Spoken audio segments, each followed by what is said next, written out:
Estar animados siempre. Amén. No importa las circunstancias, tenemos que estar animados en el Señor.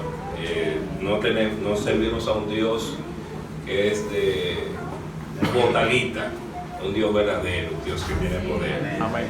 Pero hermanos, vamos a ponernos de pie y vamos a ir al Salmo 139, Salmo 139, y vamos a leer versos 1 al 4. Salmos 139, versos 1 al 4. Vamos a estar viendo todo el Salmo, pero vamos a tener esta lectura de introducción. Salmo 139, versos 1 al 4. Yo leo uno y ustedes leen el otro. Oh Jehová, tú me has examinado y conocido. Tú has conocido mi sentarme y mi levantarme. Has entendido desde lejos mis pensamientos. Has escudriñado mi andar y mi reposo, y todos mis caminos te son conocidos. Pues aún no está la palabra en mi lengua. Y he aquí, oh Jehová, tú la sabes toda. Amén. Vamos a orar para pedir la dirección a nuestro Dios. Señor, gracias por esta hora, gracias, oh Dios, porque podemos estar en tu casa y podemos leer tu palabra, oírla y tener comunión los unos con los otros, Señor. Rogamos, oh Dios, que tú hables a nosotros de manera personal, particular. Tú conoces nuestras necesidades, desde el más pequeño hasta el más grande. Tú sabes, Señor, lo que necesitamos, anhelamos para que nuestras vidas sean semejantes a Cristo. Oh Dios, que no sea yo como instrumento humano, sino que seas tú hablando a través de mí, que seas tú, Señor, ministrando las almas de cada uno de nosotros, Señor. Así que yo te lo ruego en el nombre de Cristo Jesús. Amén. Muy bien, hermanos, en esta noche queremos hablar del tema un examen dado por Dios. Es el tema que vamos a hablar. Un examen dado por Dios.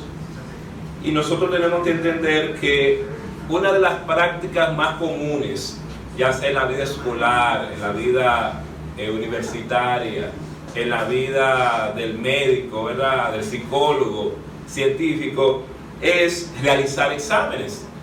El examen, con un instrumento de evaluación, procura determinar y diagnosticar una realidad determinada. Es decir, ese examen procura, ¿verdad?, evidenciar una realidad, y ese examen que expresa realidad tiene el propósito de que el que está examinando tome medidas acorde a esos resultados. De hecho, en educación se habla de acuerdo al propósito de la evaluación, se habla de una evaluación diagnóstica, se habla de una evaluación formativa y sumativa. La diagnóstica, ¿qué es lo que procura? Determinar una realidad. Cuando vamos al médico y nos mandan a hacer los análisis, realmente, ¿qué es lo que nos estamos haciendo? Unos exámenes. Estamos tratando de ver a través de esas pruebas que nos aplican en qué condición estamos y cuál es nuestra realidad. Los exámenes muchas veces y a muchas personas les causan tensión.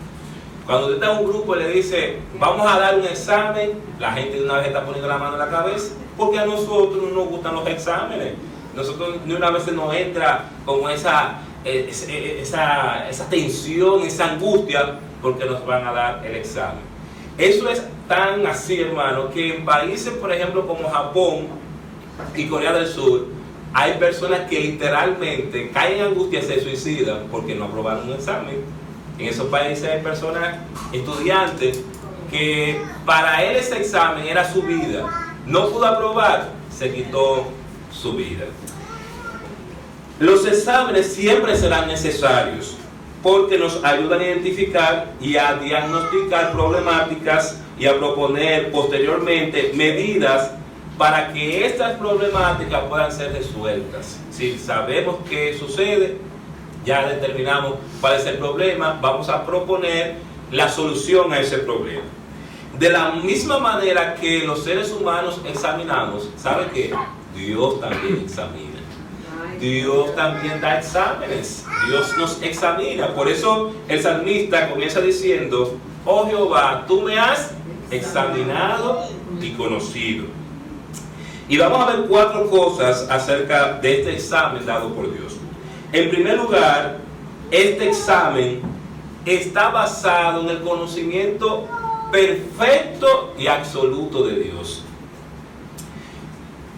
Realmente los que examinamos, aunque tenemos un conocimiento de los estudiantes, nosotros no tenemos un conocimiento perfecto y absoluto de los estudiantes. No sabemos ni siquiera cuando están tomando la prueba cuál es el estado anímico del estudiante. Ahora, el que sí sabe a perfección cómo está esa persona, ¿sabe quién es? Dios sí sabe. Dios sabe todo lo que está ocurriendo en esa persona, pero nosotros nos limitamos a lo que vemos y no sabemos.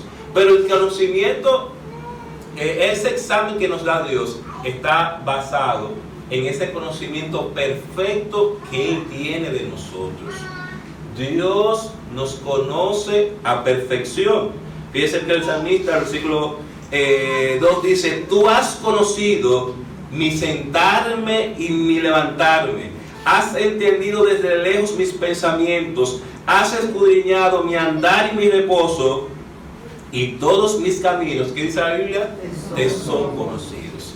Todo lo que nosotros hacemos en nuestra vida diaria, Dios lo conoce. Yo quizás no tenga conocimiento de eso, alguna persona no lo sabe, pero Dios sí lo conoce. El salmista expresa que Dios le conoce no de manera superficial y parcial, sino íntimamente. Dios conoce dónde nos sentamos y con quiénes. Dios conoce nuestros más ocultos objetivos y propósitos. Quizá haya alguien aquí que tiene un objetivo en su mente y nadie lo sabe. Pero ¿sabe quién lo conoce? Dios conoce ese objetivo que usted tiene. Dios conoce dónde andamos y cómo descansamos. Dios conoce aún nuestras palabras antes de ser pronunciadas. Es decir que, como dice el versículo 4, pues aún no está la palabra en mi lengua, y aquí, oh Jehová, que dice ahí, tú la sabes toda. Es decir, Dios conoce aún antes de lo que vamos a decir. Dios conoce todo de manera absoluta y perfecta. ¿Y sabe para qué Dios conoce eso? Para protegernos. El hecho de que Dios sea omnisciente nos protege a nosotros. Yo puedo acudir a un Dios que lo sabe todo. No es lo mismo, hermano, ir quizás a un médico donde usted sabe que tiene limitaciones, que ir donde uno que usted sabe que lo conoce todo, donde usted sabe que la respuesta que le va a dar va a ser la respuesta más certera y efectiva, porque Él lo conoce todo. Y así es nuestro Dios. Dios conoce todo de nosotros para proveernos la mejor protección. La expresión que aparece en el versículo 5 dice: detrás y delante me rodeaste, y sobre mí pusiste tu mano. Esa expresión, hermano, detrás y delante, habla que Dios ha puesto un cerco alrededor de nosotros. Es como que Él ha puesto algo ahí para protegernos. Dios está buscando la manera de que nada nos afecte, de que nada nos haga daño. ¿Y por qué Dios puede poner ese cerco? Porque Dios lo conoce todo. Dios sabe qué situación y qué cosa nos puede afectar, y ese conocimiento perfecto de Dios es para protegernos a nosotros. Amén. Dios ha puesto su mano sobre nosotros para sostenernos y darnos seguridad. El hecho que yo sepa, hermano, que Dios conoce todo, eso debe darme seguridad, eso debe darme confianza. ¿Y por qué debe darme seguridad y confianza? O porque si yo tengo un problema, ¿quién es que puede resolver el problema? El que sabe. Si usted tiene un problema con su vehículo, usted no va al colmado, ¿verdad? Mire, le traje el vehículo aquí al colmadero. Usted me lo puede chequear. El colmadero va a decir: yo lo que vendo aquí es pollo, salami, huevo, yo no sé de eso. Ahora, ¿dónde usted lo lleva? Donde la persona que sabe. Así es. Entonces, cada situación de dificultad que nosotros tenemos, ¿a quién tenemos que ir? A aquel que lo sabe todo, hermano. Dios lo sabe todo, y por esa razón Dios puede ayudarnos y auxiliarnos. Dios puede sostenernos y Dios puede darnos seguridad. Dice ahí el versículo 5, detrás y delante me rodeaste y sobre mí, ¿qué dice ahí? Pusiste tu mano, me diste sostén, me diste seguridad. El versículo 6 expresa la incapacidad que David tenía para entender cómo Dios conoce todas las cosas de manera perfecta. Dice el versículo 6, tal conocimiento es demasiado maravilloso para mí, alto es, no lo puedo comprender. Para David no entendía cómo es que Dios conoce todas las cosas, cómo es posible que Dios tenga un conocimiento tan perfecto de mí. La omnisciencia de Dios debe ser, hermano, algo maravilloso para nosotros. Debe darnos seguridad, debe darnos confianza, saber que el Dios que nosotros servimos lo conoce todo muy bien. Ese Dios no es un Dios limitado. Él sabe y conoce todo. Él tiene conocimiento perfecto y absoluto. David también expresa que ese conocimiento que Dios tiene es imposible de alcanzar. Dice el versículo 6, tal conocimiento es demasiado maravilloso para mí, alto es, no lo puedo comprender. Pero tenemos que preguntarnos, hermanos, ¿podemos alcanzar el conocimiento de la omnisciencia de Dios? Nosotros podemos llegar a comprender realmente el conocimiento de la omnisciencia de Dios, que Dios sabe por qué Dios lo sabe todo. Realmente, hermanos, lo único que nosotros podemos decir es que todo lo absoluto en Dios siempre va a ser posible porque Él es Dios. Todo lo perfecto que hay en Dios siempre va a ser posible porque Él es Dios. Quizás yo no voy a tener un conocimiento cómo Dios hace eso, porque entonces eso me convertiría en Dios. Pero sabemos que Dios sí puede estar, conocer todo lo que yo hice, todo lo que yo estoy haciendo y todo lo que voy a hacer, porque Él es Dios. Amén. Si yo pudiera hacer eso, comprender eso, entonces yo sería igual que Dios. Para muchas personas, la omnisciencia de Dios se ha convertido en una piedra de tropiezo. Y esto así porque las personas quieren entender la omnisciencia de Dios desde el conocimiento humano y desde la lógica humana. Y ese conocimiento de nosotros, hermanos, es un conocimiento frágil y es un conocimiento limitado. Muchas personas creen que si realmente Dios lo sabe todo, Él debe evitar el mal, no llegando a entender que la omnisciencia de Dios no anula la responsabilidad humana. Y ese es el problema con el cual muchas personas chocan. El hecho de que Dios sepa todo no anula mi responsabilidad. Yo soy responsable delante de Dios a pesar de que Dios lo sepa todo. Hermanos, ese examen dado por Dios, en segundo lugar, está basado en la presencia perfecta de Dios en todo lugar. No solamente Dios lo conoce todo, sino que Dios está presente en todo lugar. Versículo 7, dice el versículo 7, ¿a dónde me iré de tu espíritu y a dónde huiré de tu presencia? Este versículo comienza con la pregunta: ¿existe la posibilidad de que yo pueda huir de la presencia de Dios? ¿Existe en nosotros como seres humanos esa posibilidad de que yo pueda escaparme de la presencia de Dios? Y la respuesta que el salmista da es una respuesta poética para caer en la conclusión de que no. De que es imposible, hermano, que podamos escaparnos. Dios está presente en todo lugar. ¿Sabe para qué, hermano? Para guiarnos y sostenernos. Dice el versículo 8, si subiera a los cielos, allí estás tú. Si en el Seol hiciere mi estrado, he aquí, allí tú estás. Si tomare las alas del alba y habitar en el extremo del mar, dice el versículo 10, aún allí me guiará tu mano. ¿Y qué más? Y me asirá tu diestra. No podemos escaparnos de Dios, y la presencia de Dios en todo lugar es para Él guiarnos y es para Él sostenernos. Cuando vamos a un lugar y no encontramos a alguien, en algunos casos, uno se sienta como que no está protegido. Oye, si fulano estuviera aquí, yo me sentiría mejor. Si fulanita estuviera aquí, yo me sentiría mejor. Porque a veces esa persona en ese lugar representa para nosotros esa seguridad y esa protección. Representa a la persona que tengo confianza, pero cuando no encontramos a esa persona, nos quedamos como en el aire. Lo mismo pasa con los hijos. Cuando usted va a una actividad y su hijo ve que usted está ahí, ¿usted sabe cómo se siente ese hijo? Se siente confiado, se siente protegido.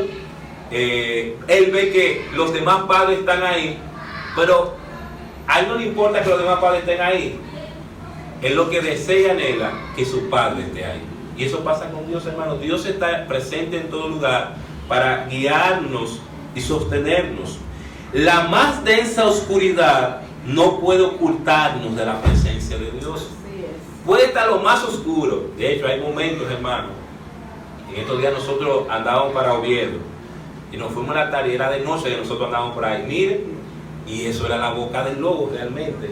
Yo después dije, no, yo no vuelvo más a venir para que la tarde de noche. Había momentos, hermano, que yo estaba manejando por intuición. Yo entendía que por aquí era que tenía que irme y trataba. Porque usted sabe lo que es algo oscuro realmente. Hermano, y aún en esa oscuridad, Dios estaba ahí. Dios está presente ahí. Y de hecho, quizás la razón por la cual nosotros llegamos, porque Dios está presente ahí, hermano. Entonces Dios está presente en todo lugar. La más densa oscuridad no nos oculta de la presencia de Dios. Versículos 11 y 12. Si dijeres, ciertamente las tinieblas me cubrirán, aún la noche resplandecerá alrededor de mí. Aún las tinieblas no encubren de ti, y la noche resplandece como el día.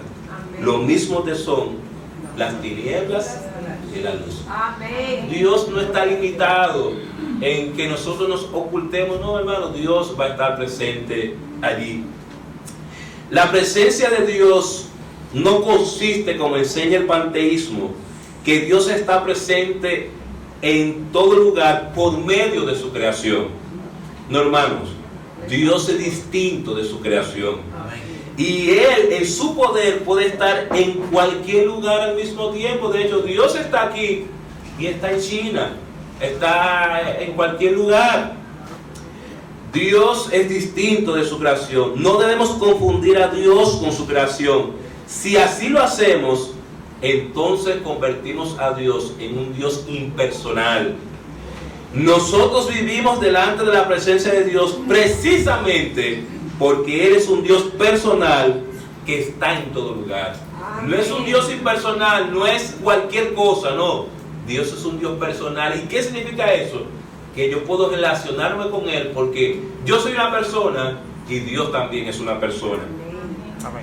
Hermanos, Dios no está limitado a los lugares. Nosotros podemos relacionarnos con Dios en cualquier lugar en que nos encontremos. Así es. De hecho, no hay excusa para ninguna persona para decir que no puede adorar a Dios. Usted puede estar en el Monte Everest y si usted es hijo de Dios, adore a Dios ahí en el Monte Everest. No hay excusa. Dios está presente en todo lugar.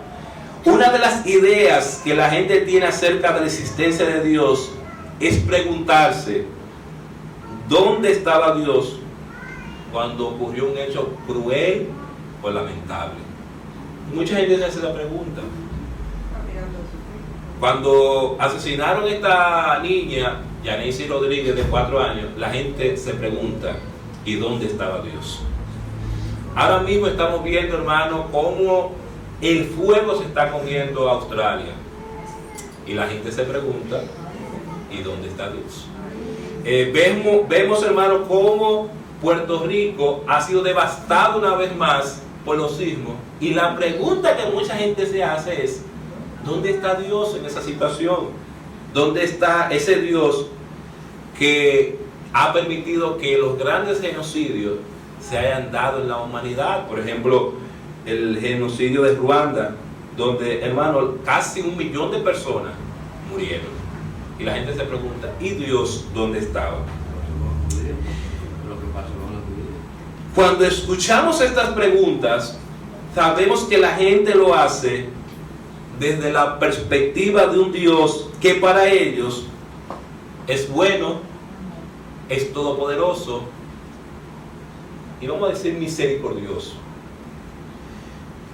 Ciertamente estos son atributos de Dios, sin embargo, ninguno de estos atributos anula la realidad de la naturaleza pecaminosa de los hombres y su capacidad de libre elección. ¿Sabe que muchos de esos desastres, muchos de ellos, no todos, ¿verdad?, son fruto del pecado? Los que mataron a Yanesi no recibieron una orden de Dios para que la mataran. ¿Sabe quién lo llevó? La naturaleza pecaminosa que está en ellos. Lo que provocaron los genocidios en Ruanda o Armenia, no fue Dios que lo mandó. El pecado del hombre creó eso. Nosotros podríamos decir, hay situaciones y desastres naturales, eso es una realidad. Pero nosotros tenemos que preguntarnos, ¿cómo está esa nación con ese Dios? Nosotros, cuando leemos la Biblia, nosotros encontramos que el pueblo de Israel también sufrió desastres naturales. ¿Se acuerdan de Elías, hermano? No estaba lloviendo en Israel. ¿Por qué no estaba lloviendo? Porque el Dios soberano estaba castigando a esa nación. Siempre hay una razón, y muchas veces esa razón es el pecado de nosotros. En todas estas situaciones dolorosas, Dios siempre ha estado ahí, como ese Dios personal al cual debemos acudir. La pregunta que tenemos que hacernos es, ¿han acudido a Dios? ¿Han buscado a Dios? ¿Han conocido y entendido a Dios? Si nosotros nos hiciéramos esa pregunta, entonces nosotros pudiéramos entender por qué pasan esas cosas. Pero la realidad es que no han buscado a Dios y no han entendido a Dios. Hermanos, ese examen dado por Dios, en tercer lugar, es un derecho absoluto de Dios por ser Él nuestro creador. El simple hecho de que Dios nos haya creado, ya a nosotros nos expone al examen de Dios. Mira lo que dice versículos 13 al 18. Porque tú formaste mis entrañas, tú me hiciste en el vientre de mi madre, te alabaré, porque formidables, maravillosas son tus obras. Estoy maravillado y mi alma lo sabe muy bien. No fue encubierto de ti mi cuerpo, bien que en oculto fui formado y entretejido en lo más profundo de la tierra. Mi embrión vieron tus ojos, y en tu libro estaban escritas todas aquellas cosas que fueron luego formadas, sin faltar una de ellas. Cuán preciosos me son, oh Dios, tus pensamientos, cuán grande es la suma de ellos. Si los enumero, se multiplican más que la arena. Despierto y aún estoy contigo. Hermanos, David expresa en el versículo 13, cuando utiliza la expresión mis entrañas, literalmente es que sus riñones fueron adquiridos por Dios, fueron formados por Dios. El verbo hiciste que aparece aquí significa cubrir, lo cual connota protección. Dios es quien da la vida y Dios es quien protege la vida. Y eso es lo que dice aquí el versículo 13. Porque tú formaste mis entrañas, mis riñones, tú me cubriste en el vientre de mi madre. Por eso, hermanos, cuando nosotros vemos personas que atentan con la vida, atentan contra ese ser que está ahí, están atentando contra el Dios omnipotente y el Dios omnipresente.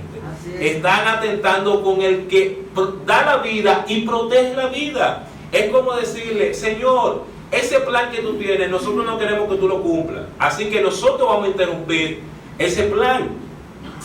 Hermanos, en el versículo 14 David expresa alabanzas a Dios por el simple hecho de haber sido creado por Dios. Y nosotros tenemos que entender que nosotros debemos dar gracias a Dios y debemos alabar a Dios porque somos creados por Dios. Dios es nuestro creador. Y como Dios es mi creador, ¿qué yo tengo que hacer? Alabar a mi creador. ¿Qué es lo que sucede con las personas que no temen a Dios? Que como ellos no entienden realmente que Dios es su creador y no se han reconciliado con su creador, no le dan alabanzas a su Creador. Ahora, usted que se ha reconciliado con Dios, usted entiende perfectamente que la razón de su existencia es la alabanza a Dios. Y tenemos que alabar a nuestro Creador porque Él nos ha creado, Él nos ha formado. La Biblia de las Américas y la Nueva Versión Internacional presenta estos dos versículos de la siguiente manera. Y yo quiero que usted escuche muy bien el versículo 14. Versículo 14 dice: te alabaré porque formidables, maravillosas son tus obras. Estoy maravillado y mi alma lo sabe muy bien. La versión de las Américas dice: te alabaré porque asombroso y maravillosamente he sido hecho. Es decir, yo he sido formado de una manera asombrosa y maravillosa. Amén. La Nueva Versión Internacional dice: te alabo porque soy una creación admirable. Y realmente, hermanos, cuando nosotros analizamos al ser humano, nosotros debiéramos alabar a Dios porque realmente nosotros como seres humanos somos una creación maravillosa. Tenemos que estar satisfechos en cómo somos porque hemos sido creados por Dios de forma única y especial. Hay personas que tienen problemas de autoestima. ¿Y saben por qué tienen problemas de autoestima? Porque no han leído Salmo 139, versículo 14. Hermano, yo tengo que estar maravillado con la creación que Dios ha hecho, como Dios me ha creado. Hermanos, el salmista dice que por ello debemos alabar a Dios. Simplemente porque Dios te ha creado de manera única y especial, por eso tenemos que alabar a Dios. Nuestra alma sabe muy bien que hemos sido creados por Dios, como dice el versículo 14, y mi alma lo sabe muy bien. Dios no solo ha creado nuestra alma, sino nuestro cuerpo. Ambas cosas las ha creado Dios. Versículo 15, no fue encubierto de ti mi cuerpo, bien que en oculto fui formado y entretejido en lo más profundo de la tierra. Ese cuerpo que usted tiene, ¿sabe quién lo hizo? Lo hizo Dios. Pero la gente en este tiempo quiere ayudar a Dios. Y por eso usted ve las cirugías, cirugía plástica, y abundan las clínicas estéticas, porque la gente quiere ayudar a Dios en su cuerpo. Yo a veces pienso que, no sé, si usted es cristiano o cristiana de esta cirugía, porque entonces cuando usted llega al cielo, Dios no lo va a reconocer a usted, entonces usted va a quedar así: ¿quién eres tú? Yo no sé quién eres tú. Entonces, de eso tranquilo, hermano. Usted tiene que entender que si Dios lo ha creado, Dios lo ha creado a perfección, y usted es único y especial delante de Dios. Usted es especial, pero a veces queremos, ¿verdad?, darnos esa ayudadita que no tiene a veces mucho sentido. Hermanos, Dios nos ha creado de forma planificada, organizada e inteligente. Miren lo que dice el versículo 16: mi embrión vieron tus ojos, y en tu libro estaban escritas todas aquellas cosas que fueron luego formadas, sin faltar una de ellas. Dios es un Dios inteligente y nos creó a nosotros de manera inteligente. No hay cosas en nosotros que Dios haya hecho: bueno, eso yo lo hice de más. No, todo lo que Dios ha creado, lo ha creado de forma organizada, planificada e inteligente. Hermanos, la Biblia de las Américas expresa ese versículo de la siguiente manera. Aunque nosotros vemos aquí en el versículo 16: y en tu libro estaban escritas todas aquellas cosas, realmente el versículo, la Reina Valera lo hace un poco más general, pero el versículo es más específico, hablando del tiempo. Es como decir que Dios nos ha creado y en esa creación determinó el día de nuestro nacimiento y ha determinado el día de nuestra partida. Es lo que el Señor quiere expresar aquí de ese conocimiento perfecto y absoluto que Dios tiene. La expresión todas aquellas cosas no se traduce en la versión 60 con especificidad.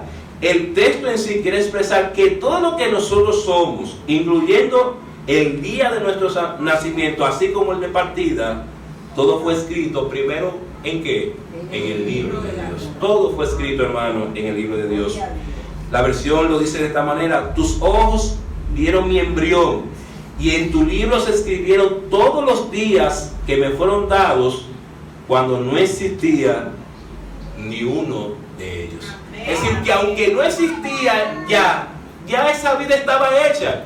Por eso, hermano, nosotros creemos que cuando alguien quiere matar a una criatura que está en la matriz de la mujer, es como queriendo anular un expediente que Dios tiene de esa persona, y no debe ser así. Es interrumpir el plan de Dios, quieren interrumpir ese plan. El salmista no deja de asombrarse y deleitarse en la palabra de Dios. Para él los pensamientos de Dios son preciosos. Contarlos es como contar la arena en el mar. Dice el versículo 17: cuán preciosos me son, oh Dios, tus pensamientos, cuán grande es la suma de ellos. Si los enumero, se multiplican más que la arena. Despierto y aún estoy contigo. Hermanos, Dios juzgará a los impíos. ¿Sabe por qué? Porque ellos son creación de Dios. Ese examen de Dios, hermano, Dios lo da porque Él tiene el derecho, simplemente porque somos criaturas de Dios. Y estos impíos van a ser juzgados por Dios porque ellos son creación de Dios. Y estos impíos tienen esta característica. El versículo 19 dice que estos impíos están condenados a muerte. De cierto, Dios, harás morir al impío. Apartaos pues de mí, hombres sanguinarios. Estos hombres, hermanos impíos, están condenados a muertes. Estos hombres son sanguinarios, asesinos como animales. Los que mataron a Yanesi, hermano, caen en esta descripción. Son sanguinarios y son asesinos como animales. Estaba leyendo de una persona en Inglaterra que violó más de 150 hombres en Inglaterra, de origen asiático. ¿Y sabe qué él hacía? Él iba a los lugares donde habían bares de noche, y era una persona que tenía un perfil que no era un perfil violento, como cuando usted ve a una gente que usted dice, no, esa persona no puede hacer eso. Ese perfil tenía esa persona. Invitaba a las personas que estaban ahí, a los hombres que salían, por ejemplo, si alguno iba a tomar un taxi, le decía, pero vamos a esperarlo en mi casa que queda cerca de aquí, y se lo llevaba. Y le echaba una sustancia que la utilizan también mucho en la comunidad homosexual, que hace que tú pierdas la conciencia. Y él le daba, es una sustancia que no huele, hermano, no huele para nada y se mezcla fácilmente. Él echaba esa sustancia, las personas se quedaban inconscientes y él violaba a esas personas. Más de 150 hombres hizo eso esa persona. ¿Qué nos demuestra eso, hermano? Que estos impíos son sanguinarios y se comportan como animales, porque es un comportamiento animal, como dice aquí el salmista. Estos impíos son blasfemos, hablan mal de Dios. Mira lo que dice el versículo 20: porque blasfemia dicen ellos contra ti, tus enemigos toman en mano tu nombre. Es decir, que ellos son blasfemos y hablan mal de Dios. ¿Cuántas personas nosotros conocemos y hemos oído hablando mal de Dios? Y es lo que describe el salmista. Aborrecen a Dios, versículo 1. No odio, oh Jehová, a los que te aborrecen, y me enardezco contra tus enemigos. Ellos aborrecen a Dios y ellos se han levantado contra Dios, se han vuelto enemigos de Dios, como dice el versículo 21. Y tenemos que entender, hermano, que hay muchas personas que se han levantado contra Dios y que se han vuelto de manera frontal y radical enemigos de Dios. Usted dirá, bueno, nosotros somos cristianos y lo que debe haber en nosotros es paz y tolerancia. Pero vamos a ver que el salmista dice aquí que él aborrece y odia a los que son enemigos de Dios. Y esa misma actitud tiene que estar en nosotros. Nosotros no podemos con aquellos hermanos que están blasfemando a Dios estar de bonito con ellos. Porque usted sabe qué sucede cuando usted realmente tiene esa intimidad con Dios, que usted se va a indignar, como hizo David. Usted sabe qué fue lo que llevó a David a tomar esa onda y matar a ese gigante. No es que David era más guapo, él estaba indignado. Pero ¿cómo es posible que venga esta persona a hablar mal del Dios de los ejércitos? ¿Cómo es posible que este incircunciso esté tratando así a Dios? ¿Cómo es posible? Y eso le da la fuerza, esa indignación, para decir, no, yo voy a enfrentar al enemigo de Dios. Y de la misma manera, hermano, nosotros tenemos que enfrentar a aquellos que son enemigos de Dios frontalmente. Sabemos que lo van a hacer con ideologías. ¿Qué tenemos que hacer? Usar nuestra capacidad para defender la palabra de Dios, para defender lo que Dios ha dejado. Hermanos, muchas personas han muerto porque se han opuesto a los enemigos de Dios y han defendido la palabra de Dios. Nosotros tenemos que hacer lo mismo, defender su palabra. Hermanos, ellos aborrecen a Dios, ellos se levantan contra Dios. Ahora, ¿cuál debe ser la actitud de nosotros frente a estas personas que no reconocen a Dios como su creador? Versículo 19. Lo primero que tenemos que hacer es apartarnos de ellos. Dice, de cierto, oh Dios, harás morir al impío. Apartaos pues de mí. ¿Qué dice el salmista?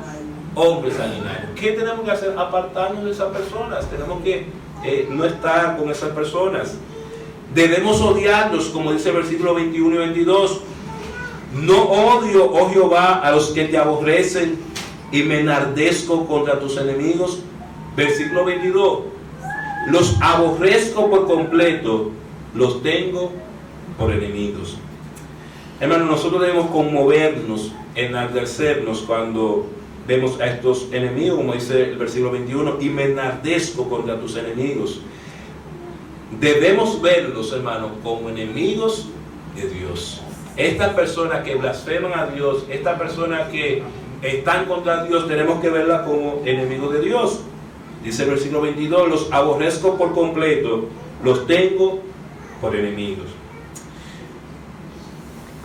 Al ver al impío como enemigo de Dios, somos movidos, hermanos, y quiero que entendamos esto, a buscar la manera en que estos puedan ser reconciliados con Dios. Ciertamente estos versículos nos hacen ver que hay muchas personas que se levantan contra Dios y hablan mal de Dios.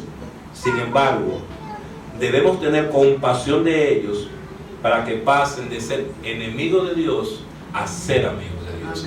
Y esa debe ser la actitud. Tenemos que reconocer que son enemigos de Dios. Tenemos que reconocer que se levantan contra Dios.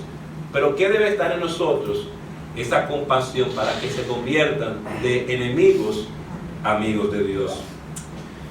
En último lugar, hermano, este examen tiene como propósito guiarnos en el camino eterno. Mira lo que dice el versículo 23 y 24. Examíname, oh Dios, y conoce mi corazón. Pruébame y conoce mis pensamientos. Y ve si hay en mí camino de perversidad, y guíame en el camino eterno. Este examen no es único, no es un examen único. No es que Dios nos examina una sola vez en toda nuestra vida cristiana. Si usted ve el versículo 1, dice el salmista, tú me has examinado y conocido. Y aquí al terminar, ¿qué hace el salmista? Que Dios le vuelva a examinar. No es un examen único. El salmista pide en este versículo que Dios le examine. Y antes ya él había experimentado el examen de Dios según el versículo 1. David anhela que Dios conozca su corazón. Versículo 23. Examíname, oh Dios, y conoce en mi corazón. El salmista está deseando que Dios de manera profunda y exhaustiva penetre en lo más íntimo de su ser para ver cómo está su condición espiritual. En muchas ocasiones, cuando recibimos un examen, tenemos unas altas expectativas de nosotros mismos. Pensamos que no sabemos todo eso y que lo haremos muy bien. Sin embargo, caemos en la cuenta de que no era como nosotros esperábamos. De hecho, yo tengo estudiantes y cuando yo les pregunto en el examen, ¿y cómo te fue en el examen? Profesor, yo lo llené todo y yo lo llené muy bien. A mí me fue bien en ese examen. Pero cuando yo voy a evaluar el examen, ¿sabes qué sucede? Que no era como él pensaba. las expectativas que tenía de él, de sí mismo que tenía, no se cumplieron cuando yo, que soy el que conozco, ¿verdad?, hago la evaluación. Y eso pasa con nosotros y Dios. A veces yo tengo una expectativa de mí, que yo pienso que estoy bien con Dios, que mi condición espiritual es la mejor, pero cuando Dios me da el examen, ¿qué sucede? Que yo no estoy tan bien con Dios.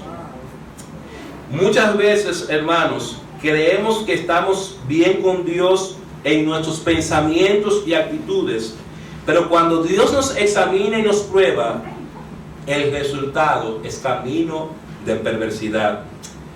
El salmista anhelaba que Dios conociera realmente su corazón y probara su pensamiento. Versículo 23 dice, vuelvo y lo leo: examíname, oh Dios, y conoce mi corazón, pruébame y conoce mis pensamientos. En el versículo 24 el salmista expresa la posibilidad de andar en dos caminos. O yo estoy andando en el camino de perversidad, o yo estoy andando en el camino eterno. ¿Y por qué el salmista no tiene la capacidad por sí mismo de darse cuenta por cuál camino está transitando? ¿No posee el salmista el discernimiento espiritual para darse cuenta si su vida anda en un camino perverso o no? Estas preguntas nos sugieren que el camino de perversidad muchas veces es sutil y a veces ni siquiera nos damos cuenta cuando estamos transitando por él. No consiste muchas veces en pecados escandalosos, sino en leves pisadas de maldad en nosotros, que ante nuestros ojos y ante la sociedad pensamos que están bien. Y por eso el salmista le pide a Dios mismo: Señor, examíname, pruébame a mí, para ver si hay caminos de perversidad. Porque un ser humano igual que yo no se va a dar cuenta. Yo quizá puedo decir que estoy bien, pero tú sabes, Señor, porque como tú lo conoces todo, tú sabes, y sabes si hay en mí algún camino de perversidad. Solo Dios puede en ese examen diagnosticar si estamos o no en ese camino de perversidad. Los hombres nunca tendrán la capacidad de detectar eso. El salmo termina con la súplica de David de que Dios le guíe por el camino eterno. Es posible que en nosotros haya camino de perversidad, y saber eso nos debe llevar a rectificar nuestros pasos y andar en el camino eterno. Por eso el salmista le dice: Señor, ve si eso está mal en mí y guíame en el camino eterno. Amado hermano y hermana, ojalá que el examen de Dios nos estimule cada día a andar en el camino recto. Que nosotros entendamos que Dios nos va a examinar, pero eso debe estimularnos a andar en el camino recto. Y no nos debemos engañar. Recuerda, hermano, que Dios lo sabe todo y Dios también está presente en todo. Así que ojalá nosotros podamos entender eso, que nosotros podamos apropiarnos de las palabras de este salmo a nuestras vidas. Amén. Vamos a orar, vamos a pedir la dirección a nuestro Dios. Señor, gracias por tu palabra, gracias a Dios porque tú eres quien habla a nuestros corazones y tú eres, Señor, quien nos confronta. Señor, ayúdanos quizás a despojarnos de poses, de hipocresías, y a pedirte a ti que conozcas realmente nuestro corazón. Que tú seas, Señor, el que nos des el diagnóstico real y verdadero de nuestras vidas, para que nosotros podamos pedirte a ti que nos guíes en el camino eterno, Señor. Sabemos, Señor, que David era un hombre conforme a tu corazón, Señor, pero aún así él entendía que podía haber en él caminos de perversidad, Señor. Perdónanos, Señor, porque muchas veces no cometemos esos pecados escandalosos, pero hay cosas sutiles en nosotros, pensamientos, actitudes, sentimientos, que no son acorde a tu carácter y a tu voluntad, Señor. Amén. Gracias por este tiempo y bendícenos. En el nombre de Cristo Jesús. Amén.